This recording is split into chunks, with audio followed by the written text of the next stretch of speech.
বিসমিল্লাহির রহমানির রহিম। আসসালামু আলাইকুম। Hi everyone, welcome to my channel. আজকে আমি লাউয়ের বীজ কীভাবে লাগালে 100% বীজ গজাবে আমি দেখাবো।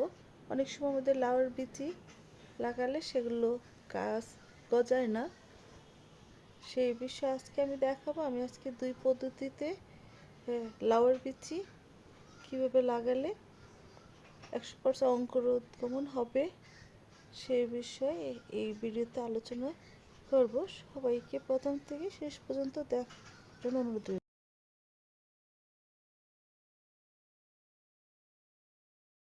চলে আসলাম মূল ভিডিওতে। এই যে আমি হাজারি লাউয়ের সিডস নিয়েছি, সিডসগুলোর খোসাগুলো অনেক শক্ত হয়, সেজন্য জার্মিনেশন হতে অনেক সময় সব গাছ জার্মিনেশন হয় না।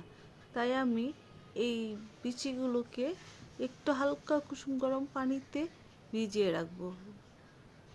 20 থেকে 22 ঘন্টা ভিজাবো, যেন খোসাগুলো একটু নরম হয় এবং জার্মিনেশন হতে সহজ হয়। আমি এই যে এটা হচ্ছে প্রথম ধাপের স্টেপ আমার। আমি প্রথম 1 নম্বর পদ্ধতিতে আমি এভাবে 18 থেকে 20 ঘন্টা ভিজিয়ে রাখবো সিডস জার্মিনেশন হওয়ার জন্য। আমি সেই ভিজানো সিডসগুলোকে এখন একটা টিস্যুতে আরও 7-8 ঘন্টার জন্য রেখে দিব, যেন ভালো করে অঙ্কুরোদ্গমন হয় এবং জার্মিনেট হয়, গাছগুলো যেন ওঠে। তার জন্য আমি একটা টিস্যু পেঁচিয়ে, সেটা হয় কাচের বয়ম হয়তো বা বক্স জার যেটা থাকে, সেভাবেই একটা বয়মে ঢুকিয়ে রেখে দিব, যেন আলো বাতাস না পায়। এয়ারটাইট কন্টেনার রেখে দিব, যেন বীজগুলো সহজেই জার্মিনেট হয়। এই যে আমি এইভাবে পেঁচিয়ে পেঁচিয়ে এখন একটা বক্সে ঢুকিয়ে রেখে দেব। আপনারা যদি এইভাবে বিচিগুলোকে একটু কষ্ট করে, একটু লাউয়ের বিচির যেহেতু খোসাগুলো অনেক শক্ত, জার্মিনেট হতে সময় লাগে, অনেক সময় একটু থাকলেই জার্মিনেট হয় না, মাটির মধ্যে থেকেই পচে নষ্ট হয়ে যায়।